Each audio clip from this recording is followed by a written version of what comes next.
Before the video start, I would just like to announce on Monday we are going to be streaming on Twitch. We're doing a Monday reaction where we're going to watch a lot of SCPs together live on Twitch. Link is in the description, of course, to my Twitch channel. It will be at 6 PM UTC +2.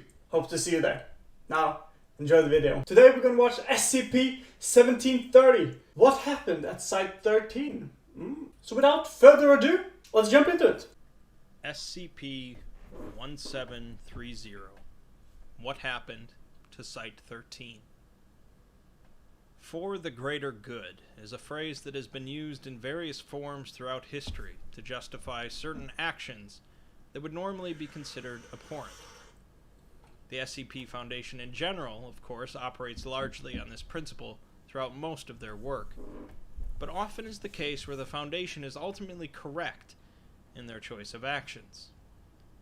SCP-1730 is a grand, detailed report of a situation where the Foundation was profoundly, terribly wrong. SCP-1730 is easily among the lengthiest articles on the SCP Wiki, and although the actual description of the SCP is fairly short, the numerous logs, recovered materials, and interviews make this an epic report. In this video, I'll attempt to summarize and explain 1730 as best as I can, but keep in mind that I'll be cutting out quite a bit of atmospheric details along the way.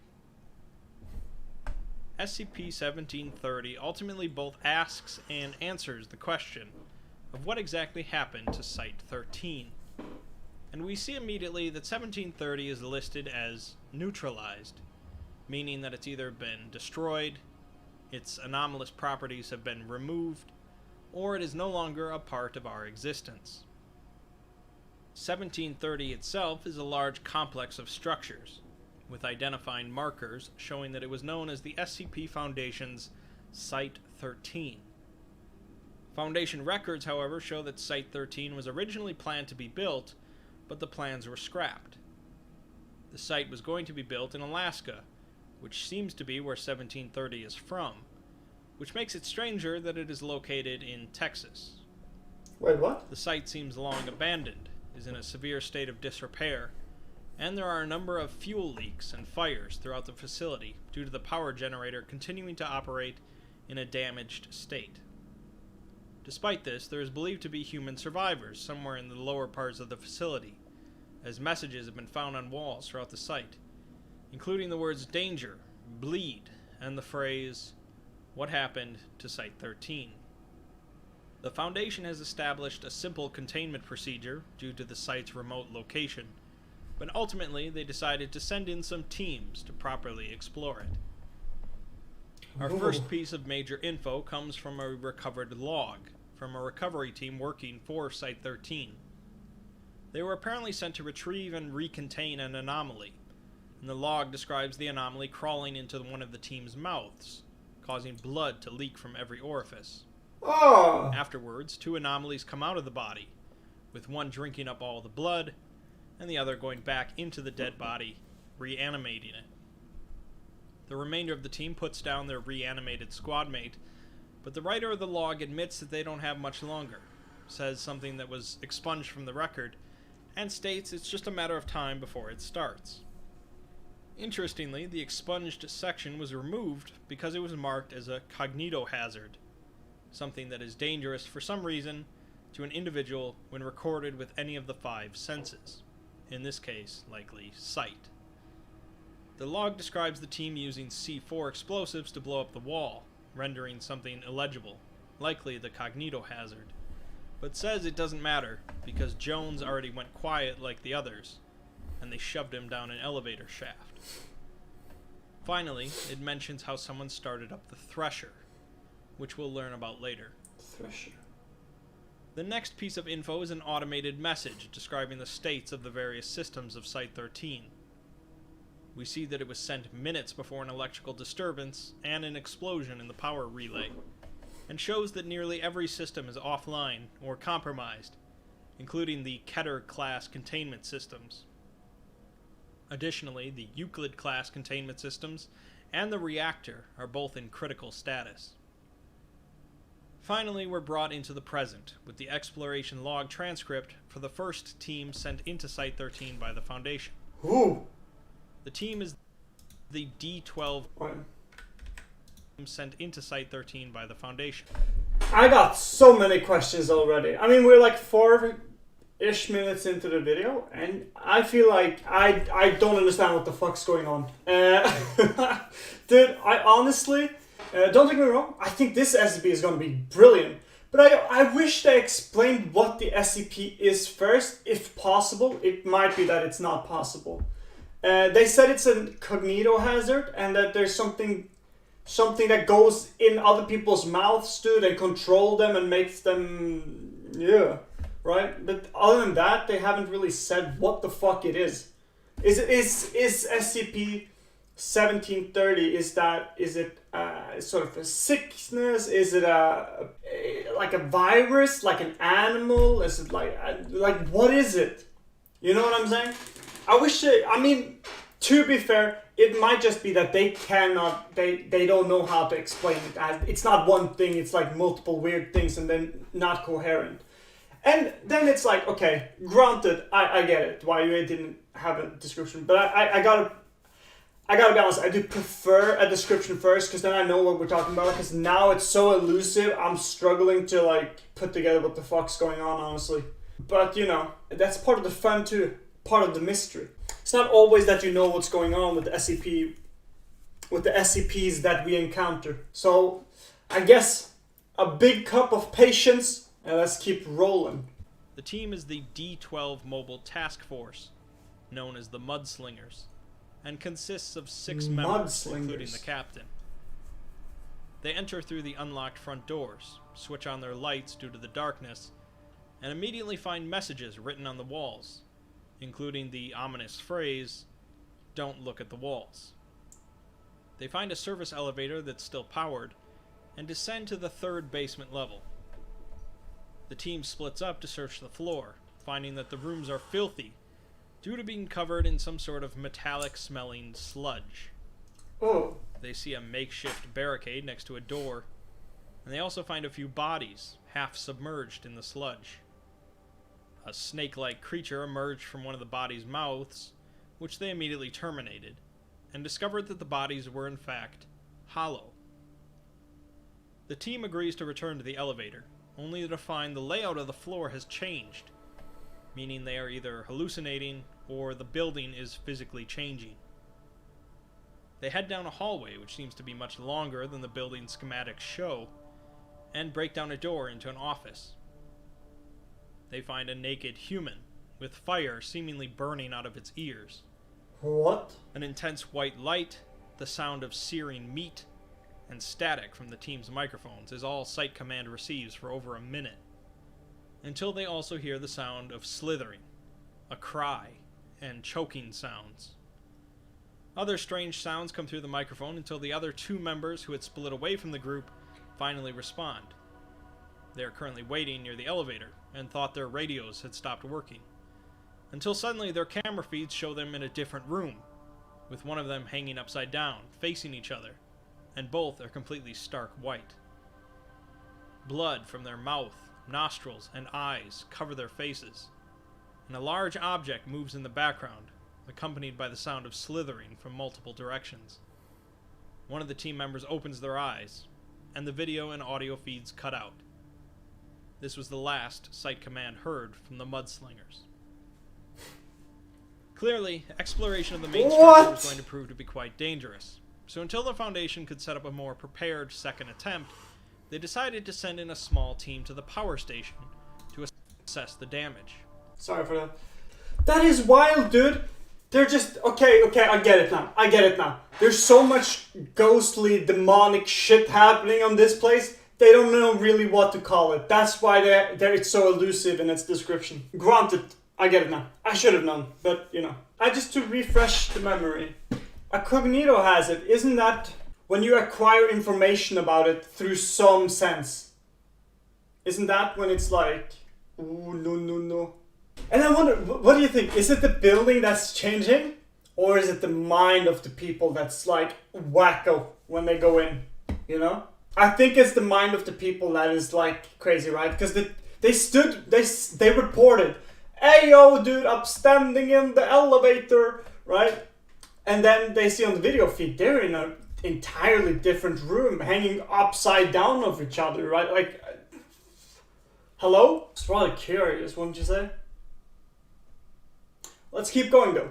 MTF Y-24, known as Gulliver's Travelers, is a three-man team who went to the power station, only discover the first set of doors inside to be locked and bulletproof. Rather than using explosives, which would risk a collapse, Site Command tries to find someone who would possibly know the clearance code for the door. Despite this site never actually being constructed in this reality, Director Jameson's clearance code from when this site would have been built manages to get the team in. What? The team examines the power cores and then releases a micro-drone to provide a closer look, revealing that 7 of the 12 cores are damaged beyond repair, 3 are not functioning at full power, and 2 are, although one of those is currently superheated. The team finds more of the sludge that the other team encountered, and then sees 10 stark white bodies bound to the superheated core with wire. Ooh. Underneath them, seemingly written in blood, are the words, "What happened to Site-13?"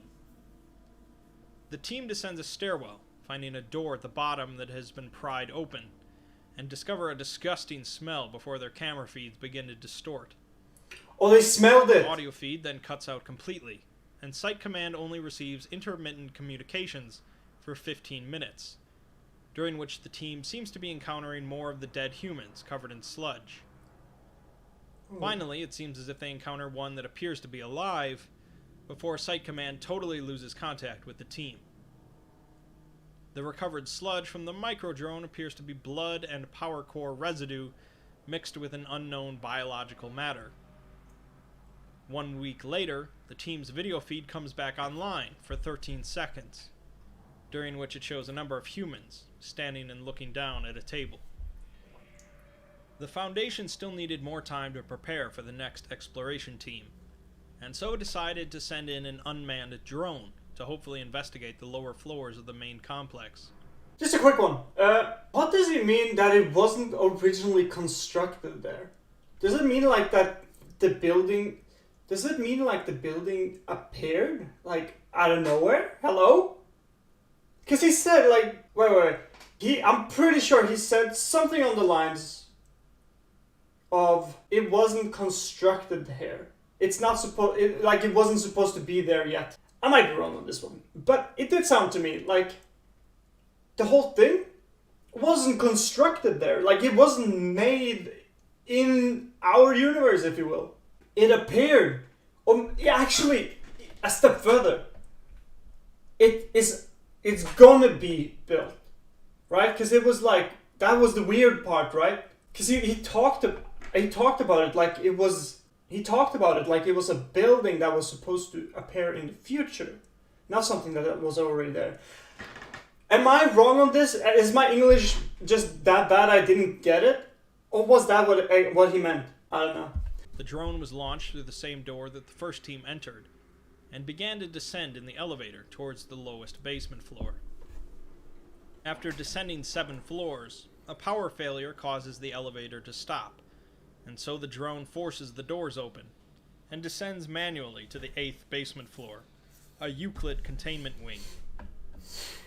After inspecting a number of rooms, the drone sees a vaguely humanoid entity standing near the end of the hallway. The drone follows the entity, as it doesn't seem to notice it, and watches as it picks up some of the sludge on the floor, and marks a nearby wall. The symbols on the wall are later revealed to be cognitohazards, which the drone takes pictures of, and continues to follow the entity, which curiously leaves behind no footprints in the sludge. The drone enters the actual containment area, finding a cell containing a human form covered in sludge, with sparks emanating from its fingertips. A sign on the doorway states that Entity 324 is scheduled for termination in December of 1975. The drone finds another cell that had been locked shut. 1975? After forcing it open, The drone sees a dead female on the floor, with no sludge in the room. An identification badge on the corpse contains the name Jack Bright. Dr. Bright is a notable individual in the SCP. Jack Bright! Capable of immortality through jumping into different bodies due to the use of SCP-963. That's crazy, dude! That means, wait, we know Jack. Jack is the kid who can heal, but he obtains the sickness. Hello, editor here. That's wrong. It's TJ Bright who can heal. And it's Jack Bright who is the doctor with the amulet. Sorry, I messed up here. My bad. But now you know. Now the real question is, why the frick is Dr. Bright there? Or his body at least, you know? It doesn't specify anything about the body, which is very unfortunate, because I would think that maybe the body is like... If it said something about how old the body was, like if it's like completely decomposed, right? Then it's like, okay, this is a while ago. But if it's still like... it sounds so bad to say fresh, but you know what I mean. Like it's young in its decomposing state, if you will. I think that's better that's a better way to put it. I guess there's only one thing to do, is to continue. The drone descends to the next floor, finding a working computer terminal, which is running an older version of the SCP Foundation operating system. The drone begins to transmit what files it can access back to command, but soon they lose contact with the drone. It's at this point that the cognito hazard that Site Command had viewed earlier triggered, causing affected individuals to go silent and begin to burn from their ears. Any audible sound after this would trigger a silent explosion, shaking Site Command and destroying most of their communication equipment. The drone finished transmitting files, but the drone itself was never recovered. I'll skip ahead for a moment to discuss the various files that the drone transmitted back. Ooh, yes! First, a correspondence from an engineer to the site's chief biologist and assistant director of anomalous biology, Dr. Hadley.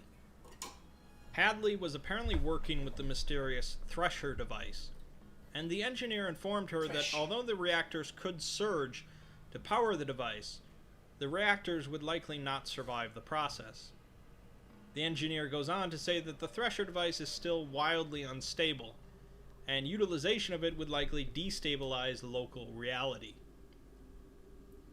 Another correspondence from an individual who is both on the SCP Foundation's Ethics Committee and the head of the Global Occult Coalition's Ethics Board tells Dr. Hadley that she is not permitted to transfer out of Site-13. Additionally, Dr. Hadley seems to have an issue with Site-13's director and the protocol of terminating humanoid SCPs. The individual informs her that these anomalies are not considered human beings, and are not entitled to any of the rights that human beings are. Next, that's the Foundation. A number of reality benders being exposed to dangerous conditions while wearing inhibitor devices to see if they can change reality to save themselves. What? Exposure to extremely cold and hot temperatures, as well as electricity, caused the reality benders to die without them stopping it, while water submersion seems to interfere with the inhibitor device, causing unknown results. As a side note, the administrator of the test is listed as a doctor with only a number identification, not a name, in contrast to how the SCP Foundation usually does things.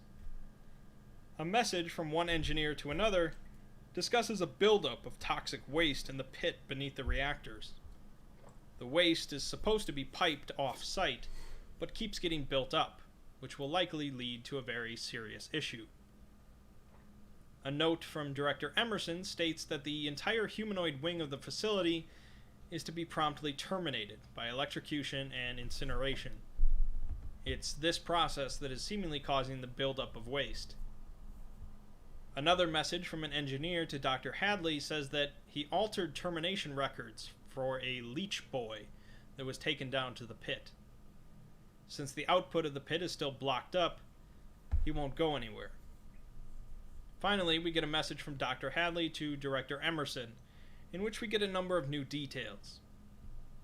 The message discusses a containment breach caused by Dr. Hadley, and mentions that Emerson was foolish for thinking that killing the anomalous entities would stop them, as them being living is the least anomalous thing about them.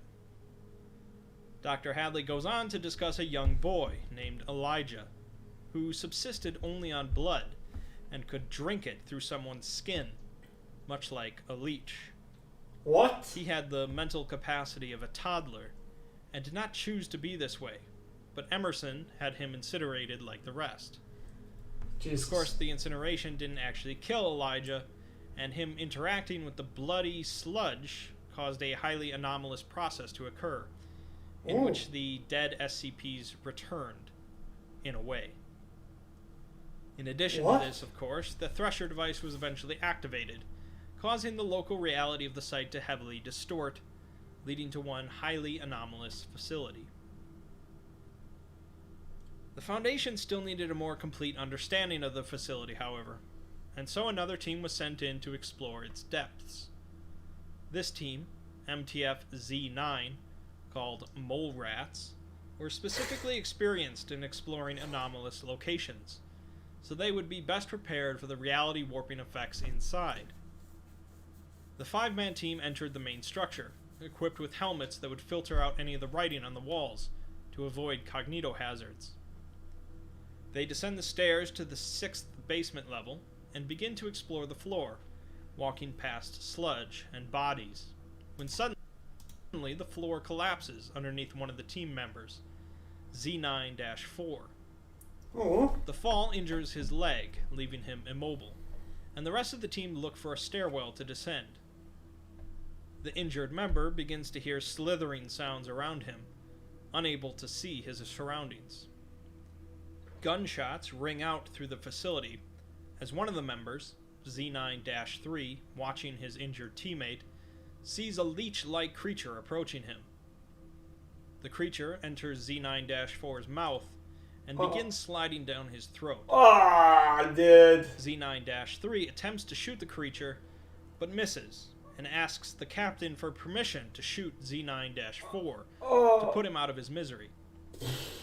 He gets no response from the captain, but after Z9-4 lets out a choking plea, he fires his weapon. The floor further collapses, causing Z9-3 to fall and get crushed by debris. Oh no. 5 minutes later, Z9-4 goes silent. A leech creature comes out of his mouth, and he stands up, picking up his dead teammate's weapon. Oh my fucking god, dude. Site Command received no communication from any of the Mole Rats for the following 3 hours, when suddenly communication from the 3 team members resumes, with them seemingly below the 15th floor. 15. Z9-4's camera feed comes back for a moment, showing a number of humans with flames coming out of their ears, and a massive pit with a large creature in it covered in smaller creatures. Communication from the rest of the team eventually goes out again for 4 hours, before feeds from the captain resume again. She apparently reached the Thresher device by herself, but she hears footsteps coming towards her. Her light goes out. She begins running through the darkness, and finally communication is lost once again. Oh, that must be terrifying. In the aftermath of this, it was clearly just too dangerous for a team to explore the facility. Sorry, I was trying to stop it earlier, but it just kept going, so it was a little bit difficult. So we kind of know what happened then, in a sense. We don't know what the Thresher machine is, nor what it does yet. Not sure if they're actually going to explain it or not, but you know, that's fine even if they don't.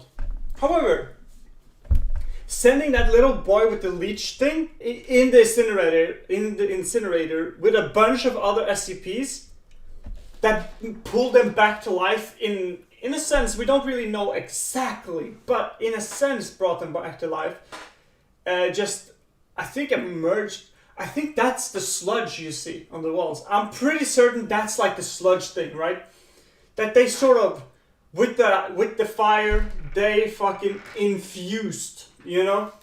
And now become like a super creature. And don't forget, one of the SCPs they killed was a reality bender. That they put through some awful testing, died, put it in the incinerator with this kid and a couple of other SCPs apparently. if I remember correctly. Turn that shit on, and now they got a super SCP that does all these anomalous things, right?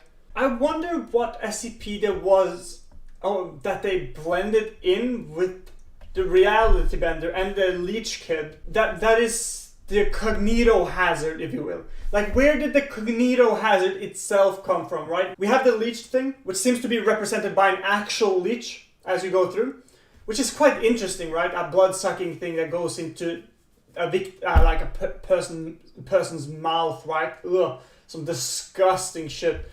But still, and then you also have that reality is bending. The building seems to be shifting. People are standing on the ceiling, dude, right? And that's the reality bending SCP.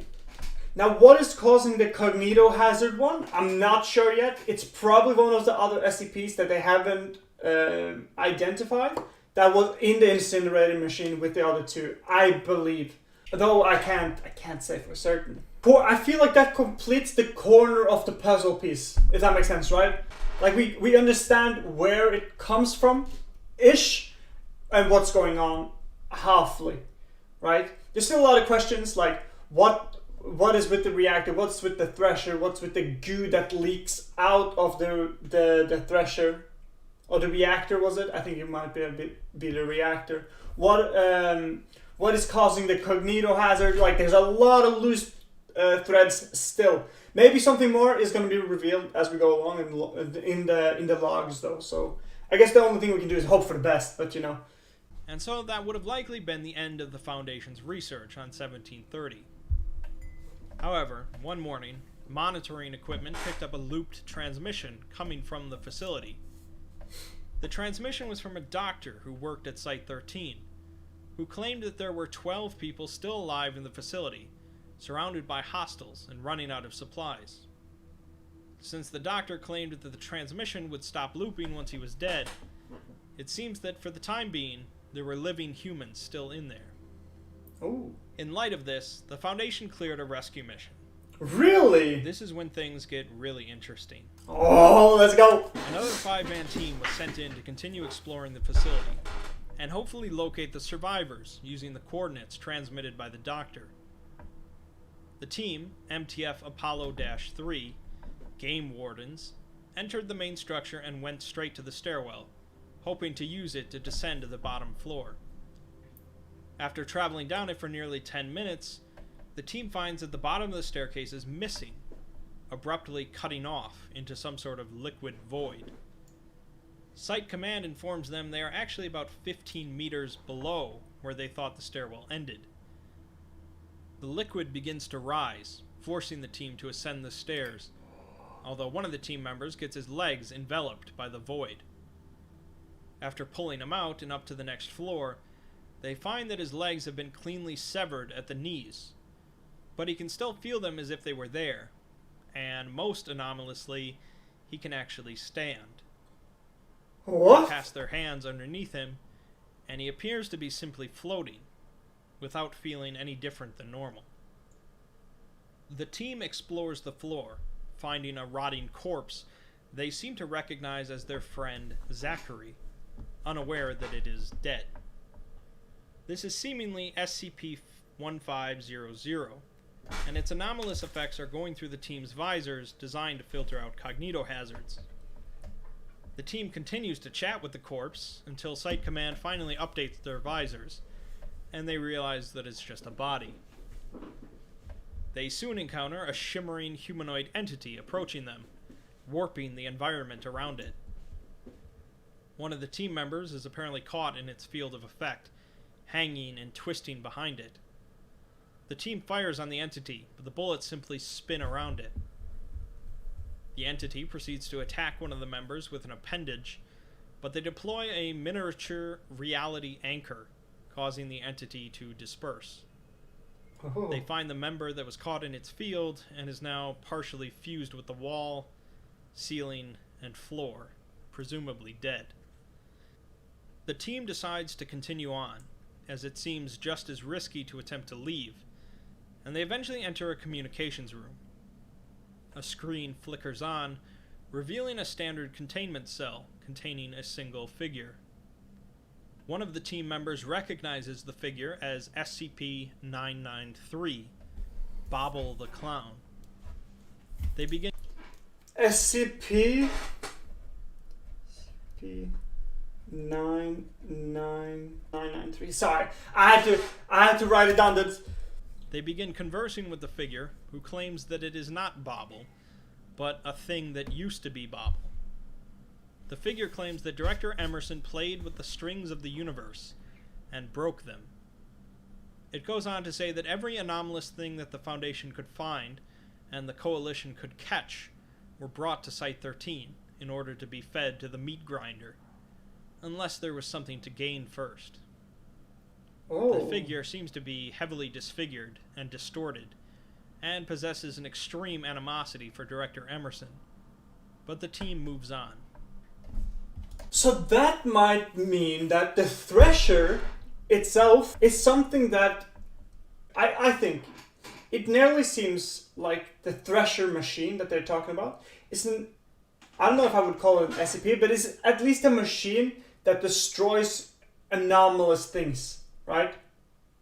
Things that bends reality, things that does the unusual. It nearly seems like, cause like they said, Site-13 is where they send stuff to, to finish it off after they have extracted as much as they can from it, of course. Site Command loses contact with the team for 30 minutes, during which they manage to find the survivors, who number somewhere in the 20s, and include a few of the Mole Rats and one of the Gulliver's travelers. Oh, actually. The team reveals that they have been down there now for 3 days, not 30 minutes, and are surrounded by anomalous entities with little chance of survival, let alone completing the rescue attempt. Enter Mobile Task Force Tau-5, known as Samsara. Samsara have a bit of their own history, but to summarize, they are essentially cloned cyborgs made from a dead god. Samsara. They possess regenerative abilities, a number of technological augmentations, and their memories can be loaded onto a clone of their bodies, making them functionally immortal. They are not omnipotent, however, and this rescue mission still has a high chance of failure, but Samsara stood the best chance of succeeding. The Samsara team consists of 4 individuals, and they were outfitted with arm-mounted incendiary cannons, shock-absorbing leg extensions, heat-resistant plating, and built-in filters for their eyes, among other enhancements. That's interesting, the team man. enters through a drainage pipe What and is soon this split team? up, with 2 of them continuing down the pipe towards a heat source, and the other 2 breaking through a thin wall into a room containing offices. They find a control room for the incinerator, and are soon joined by the other 2 team members, who remark that the pipe is completely blocked. They activate the machinery, which begins to spin, and the heat continues to rise as the incinerator kicks on. Oh! I get it! Oh my god, it just clicked for me. A plausible explanation. Sorry, I'm a little bit slow sometimes, but I get it now. So the pipe that was blocked, right? We know in the records that they talked about something about the pipe is getting clogged up, and you have to clean it out, and it's leaking everywhere, and it could be a real big problem if something happens to this, like a real big problem. And when the rescue team, Samsara, cyborg, half immortal, enters, they see that, oh, it's fully clogged, dude. That's probably what happened. The pipe thing clogged up, motherfuckers, and it exploded. A lot of fucking anomalies happened. On top of that, or combined with that, you have the leech and the reality bender doing weird shit as well. And then you have like a huge fucking problem, and it nearly seems like that's what's going on. I'm not 100% sure if that is the truth, but I nearly feel like it is, you know what I'm saying? That's awesome. I finally clicked a little bit. The story is starting to make coherencies for me. They notice a gate at the bottom and shoot out the window of the control room, jumping down. They follow another drainage pipe into a cistern, where they find a number of cracks in the walls. Small leeches begin pouring out of the cracks, Ooh. feeding on the sludge and growing larger. One of the team members realizes there is something huge beneath them, functioning as a host for the leeches. Believing the leeches to be telepathic, they hijack one of the leech's brains, using it to create a map of the facility, albeit a distorted one due to the continually changing layout. Oh, so it's actually changing. They deduce where the survivors are and decide to take the fastest path towards them, despite the path going through an area where the leeches act considerably quieter than they normally do. So, okay. Then, just quickly, they just established it's actually not your mind that's being effed with. The building itself is actually changing, which is very, very important. Right? Because there was a lot of anomalies, like the hallway was longer, they were being in the wrong rooms and whatnot. There's a little bit of things going on. It could be just that their mind perception was altered, but no, the building itself is actually changing. Reality is bending continuously, it nearly seems like. And by the way, props to the cyborg idea. I don't know if it seems like 1730 is built upon quite a lot of others SCP. Love it, dude. Because we don't know what the cyborgs are, but dude, they could hijack the mind of a leech, dude. That is awesome. That's fucking cool. I'm sorry. Oh god, I'm such a fucking nerd. Oh. But it's cool, dude. It's cool. I'm sorry. Whatever. Whatever, dude. Let's keep going. The team climbs out of the cistern before going to the nearby stairwell, which is largely destroyed. They drop down, using their leg implants to avoid grave injury, and enter into a server room. The room is cooled to negative 20 degrees Celsius, thanks to a cryonics chamber located directly above. And they soon realize that no sound whatsoever is audible in here. Their filters for cognitohazards begin triggering, and they slowly move through the server room. They see a massive entity moving through the room. A humanoid construct with 6 legs, 18 arms, 36 forearms, and 72 hands. Jeez, man. Each limb independently performs constant Some gestures. great artwork, by the way. Believed to be responsible for the silence permeating the room. It's awesome. And where its head would be is instead an emaciated, charred human figure bound to its chest. This figure is struggling against its restraints and continually screaming, although the screaming seems to only be heard as a constant whining sound. The human has the word Emerson seared into its flesh, seemingly by a melted piece of fabric. It's Henderson, dude! Oh, those people are not happy what he did. Oh, hell no. Let's be honest. In the grand scheme of things, I think the Foundation do try to do what's best, you know? They are trying to do the best they can to preserve humanity as a whole. Granted, they're very extreme in their methods. And a lot of secrecy too. There's a lot of things that you don't want to get out there. Like, to just consider our reality. You know, if the US government came out and said, oh, you motherfuckers, there are aliens among us, right? People would flip the fuck out. Imagine SCPs, Doug. Imagine if somebody is gonna go, yeah, nah, dude, we have this bitch locked up, dog. She has 19 forearms and she can telepathy fucking brains out of people's noses, man. And people are like, what? So in that context, you're bound to secrecy. You're bound to secrecy, right? Plus there's a lot of groups that want to use the information for their own gain, right? So you kind of have to keep things on the down low. But that also means that the SCPs that you do these horrific experiments on, you treat them like animals, you test them, experiment, kill them, do all that shit, right? They're gonna be mad. So when they get the chance, Dr. Henderson is gonna have to pay. You know what I'm saying? So that's clearly what's going on here. By the way, I'm not saying that the Foundation is like nice or good or anything. I think they're trying to do the good, but they do a lot of bad shit just to try to, you know, stay on top of the game to keep the world going, if you will. But that's brilliant. So we found the man himself. Dr. Henderson. Doctor can't empty the pipes before they're fucking full. Henderson. Oh my god. I mean, to be fair, I'm pretty sure, I mean, we don't know 100%, but I'm pretty sure that guy's the one who fucked up.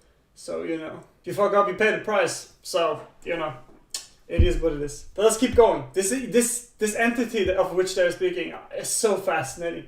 The entity seems to be hazardous to look at, so the team quickly moves on. Hazardous to The look whining at. sound grows suddenly louder and closer, so the team detonate a proximity mine behind them and rush through a door, dodging white-hot glyphs that begin to appear in the air around them. Ooh.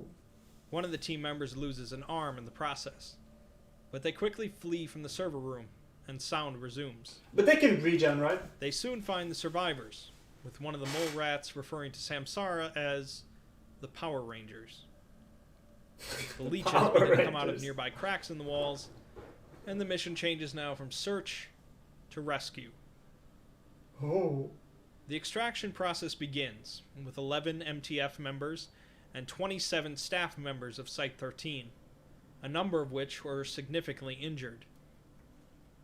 Their plan involves going to the Thresher device and reducing the power to the machine long enough to produce a stable route to the surface. Destroying the device would likely only cause drastic problems, including their deaths. The group begins moving, with Samsara leading the extraction, and they start to kill what leeches they can. They are soon attacked by the floating humanoid entity seen by the drone that was drawing on the walls. Oh, really? But copious amounts of bullets and incendiary rounds put it down. Pog! Immediately after, the floor beneath the entity collapses, revealing a long, slick creature covered in eyes and possessing a mouth full of pointy teeth.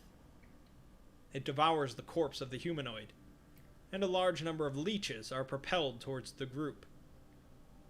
2 of the Samsara members provide covering fire, as the rest of the group retreats to take a different route. The group enters a hallway where they encounter a cloud of crystal butterflies, SCP-553.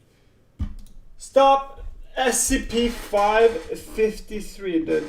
Sorry, I gotta keep track, dog, because they're mentioning so many SCPs as we go along. Like, we're getting deep into it now. We're getting deep waters. So I gotta keep track, otherwise it's gonna be impossible. Because now we have so many SCPs that I've collected just from writing down. It's like, okay, these have been mentioned. These gotta be the next ones that we do something with. So I'm probably gonna do some readings and whatnot on them, because, you know, that's pretty cool. Crystal butterflies, as they say. The Samsara captain takes on the butterflies himself with his flamethrower, shredding and scorching most of his flesh in the process. They soon encounter a locked door to the Thresher wing, which they cannot open. But somehow the door unlocks, and the figure that was once Bobble the Clown appears on a monitor, laughing, seemingly responsible. Oh. They move into the room, finding the Thresher device, although it is surrounded by hundreds of small flying creatures. While deciding what to do, a nearby wall collapses, and the many-eyed creature enters. The small creatures descend to attack the large entity, which begins devouring them using long tentacles. While manipulating the Thresher device, a section of the floor collapses, with another long-tentacled entity coming through it. Oh my goodness. The MTF members begin battling the entities, with one of them dying in the process while the device is manipulated. No! Really? Finally, they force the entities to flee, Oh, the killing entities, off never the mind. rest of the small creatures. I thought they meant the Samura. The entire The facility Samsara, begins I mean. rumbling and shaking, with loud screeching noises accompanying the mechanical sounds. Jesus Christ, dude. It's time for the team to make their final ascent out of the facility, now that the Thresher device is running on low power, and local reality is stabilized. Hoping to meet up with the other 2 Samsara members on the way, they begin moving, and soon run into SCP-2316, a powerful cognitohazard that takes the form of bodies in the water that people believe they recognize.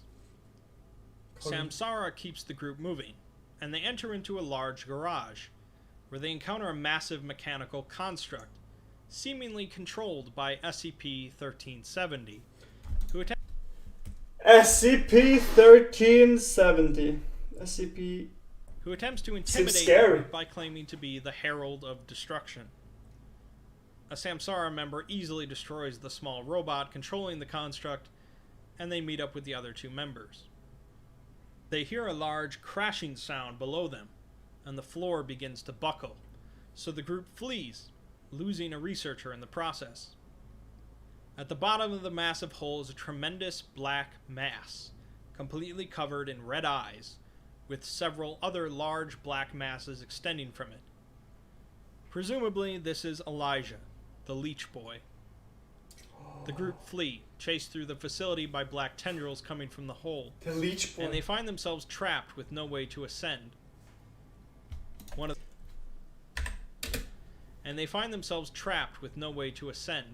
Okay, so it seems that my first, what should we call it? Should we call it presumption or idea of what was going on is definitely wrong. Because it seems like all the SCPs are separate in some sense, right? Because they have this SCP and then this thing and then this creature and now the Elijah, the leech boy, right? And it's like, okay, they're not an amalgamation of all, which was what I thought originally because of the black goo and whatnot. I thought like it was one SCP. But here it's pretty clear now that there's so much now sort of going on that even a bloodhound couldn't sniff it all. It's so much stuff going on. One of the mole rats decides to lead them further down into the facility, into a massive containment chamber. The civilians are sent to the far end of the chamber, where an access point will lead them up to the power station and out of the facility. Meanwhile, the MTFs are going to cover them as a huge wall breaks down, and the 200-meter-tall leech boy enters the room. Oh, leech boy became big boy. A human woman is visibly joined to its tongue, and it lets out a Leech boy's hair, piercing boys. scream as the MTFs unleash everything they have on it. A few Jesus. of the members, however, begin working on opening two massive containment doors, which finally open, unleashing two of the most powerful entities known to the Foundation. One of them is SCP-001, the Gate Guardian, a tremendous winged figure carrying a huge sword. What? The Gate Guardian?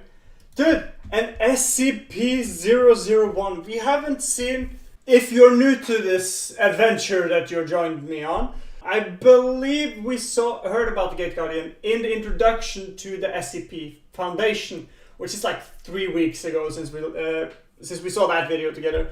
Now, admittedly, I don't know much about SCP-001, specifically the Gate Guardian, because I have chosen personally not to really investigate too much into the 001 SCPs, because I want to make that special. I want to savor them until I feel like I'm really deep in the sauce, and then we go 001. Alright, boys? So keep that in mind. I will not watch it just yet. Maybe in like 3 to 6 months I'll watch it, but for the moment I just want to savor it, you know? And the other is SCP-2845, an entity largely... He came again, sorry. An entity largely resembling a deer, with a ring of ice and metal rotating behind its head. Ooh. The Gate Guardian is capable of obliterating That sounds anything cool. around it with its fiery sword. And the deer is capable of instantly transmuting and reconstructing matter, making them each quite formidable foes.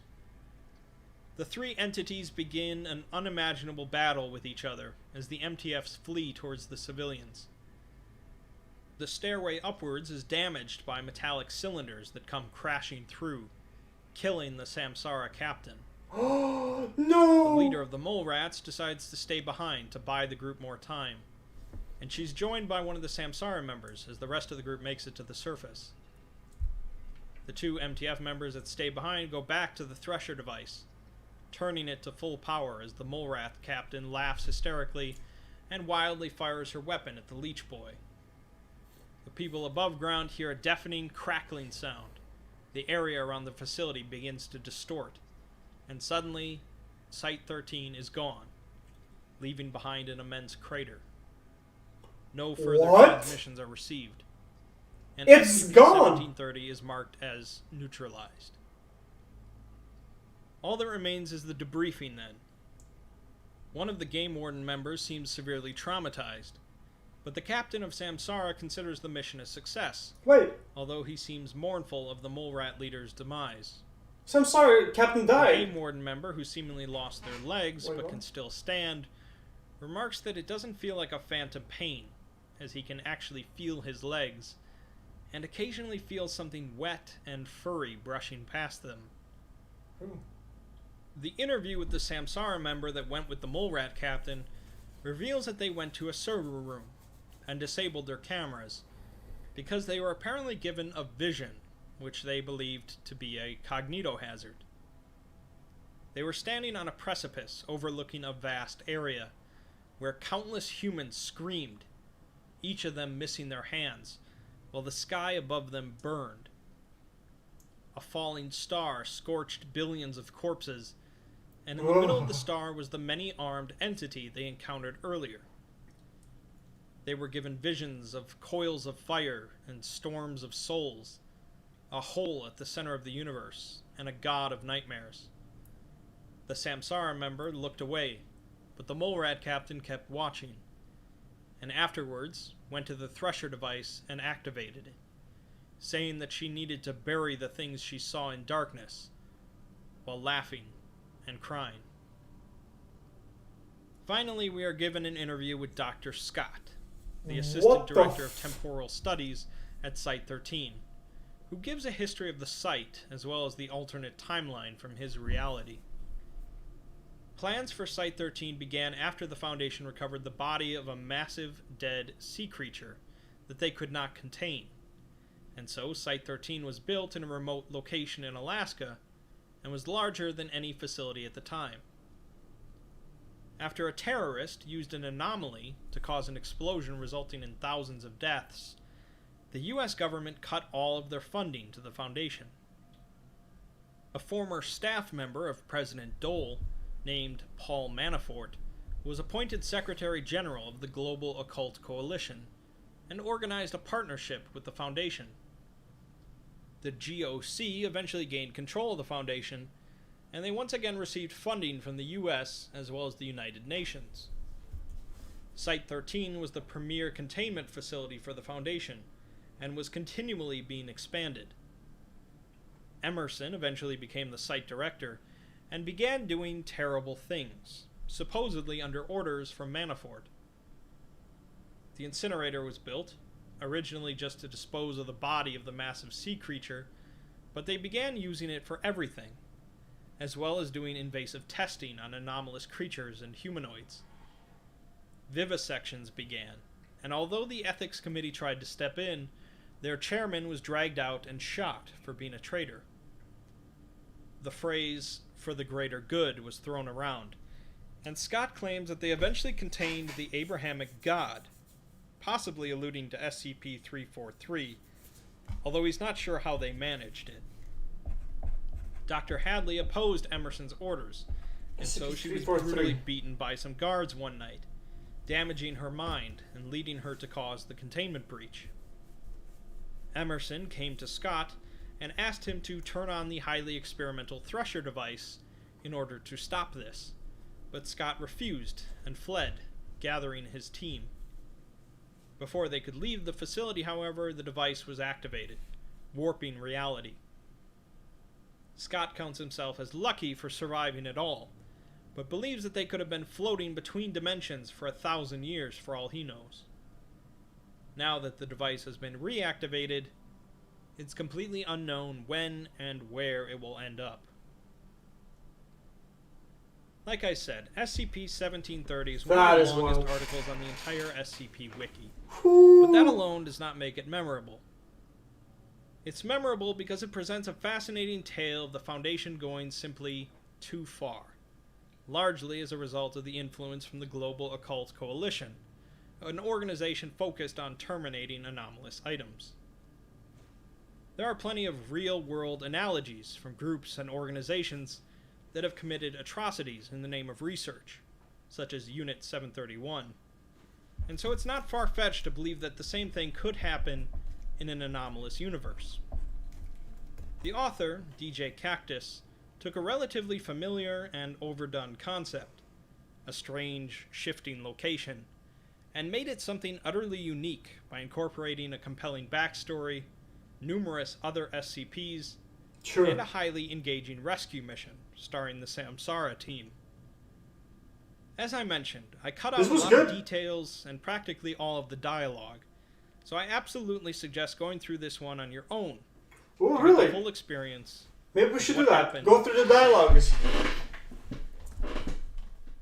That was amazing. Holy shit. Wait, let me write down. Again, let's be real though. It was very extravagant. It was a lot in it. It was a lot.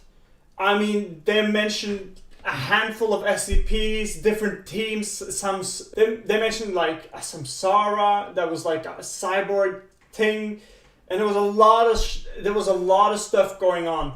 And perhaps I will agree to some level that perhaps this is a little bit too far out for what we have gotten, but you know, sometimes you just have to like walk straight in it and really get the feeling for it. And I truly felt like today, I felt like we went through something, right? And we opened up all these doors with something that was truly unique and very interesting. I mean, oh my god, I can barely sit still. Hello, sir. This was awesome, dude. It seems that Site 13 was built after that Site 13 vanished. It's acting anomalous. It's in different times, different spaces, different realities, and it keeps warping and changing as it goes along. With all these SCPs trapped inside, now also with other members from the rescue team and research staff from the original time. It's fascinating to think about, you know, because you can take this concept, right, and innovate with it even more if you want to expand the story. Like they said, we were informed at the end what happened technically initially, but in the future, right? Because it kind of teleported backwards, it seems. They were doing messing around, all kinds of stuff, right, before they left, and boop, it was gone, right? So there's a whole story you can write about that period too. That isn't necessarily as innovative, like it's more of a reference frame, like you're in a box and you kind of have to keep in the box, but you can do a lot of, I think you can do a lot of creative writing within the sphere of what actually happened at Site 13 before its vanishing and chronologically after the rescue. You could do that, which I think would be really interesting for those of you who are interested in writing SCPs and enjoy the world and kind of want to, you know, try your own pitch. I think that's a brilliant place to start. You know, you can innovate quite a lot, and you have a frame of work, so it's a lot more like you're a lot more bounded, which turns on the creative car wheels, you know. As a conclusion of today, we have gone through SCP-993 Samsara Team, SCP-553, SCP-001, the Gate Guardian, SCP-1370, SCP-280-45, SCP-343, SCP-731, and an optional dialogue of the 1730 SCP that we just read that we could potentially read in the future. Now, if any of these are some of your favorites, something that you find captivating, interesting, intriguing, then, dude, honestly, I'll be happy to either read through it if there's no good video or add it to the video list. But it all depends on what you guys want, because, I mean, it's a community after all, you know? So if we don't do it together, it won't be fun. One last thing before we end this very, very long video. The upcoming Monday, I'm going to be streaming. We're going to do a Monday reaction. If you don't know, I've been taking some time off streaming just to kind of work on the YouTube and have some other projects and kind of work on myself a little bit, you know. It's good with some real breaks sometimes and try other projects. But I'm going back there because I miss the boys, man. What can I say? So we're going to do that. Now, on Monday reaction, we are going to be reacting to a bunch of SCPs. So if you're interested in that, I would highly recommend you to join. We're going to be watching probably between 5 and 10 SCPs on Reaction Monday. We'll probably start at 6 p.m. UTC +2. If you enjoy SCP, join us live, dude, while we go through a bunch of them. Alrighty, boys. Without further ado, I would like to thank you so much for watching the video. I think today was awesome. Today was a great ass video. There's no other words really to describe it. It was fascinating, captivating, interesting, connected with a lot of other things, and opened up doors to a bunch of other ideas that we can incorporate in our understanding of the universe, which I think that's phenomenal. That's what I wanted, honestly. So thank you guys for watching. I hope you enjoyed. I certainly did. And I'll see you guys in the next one. Peace!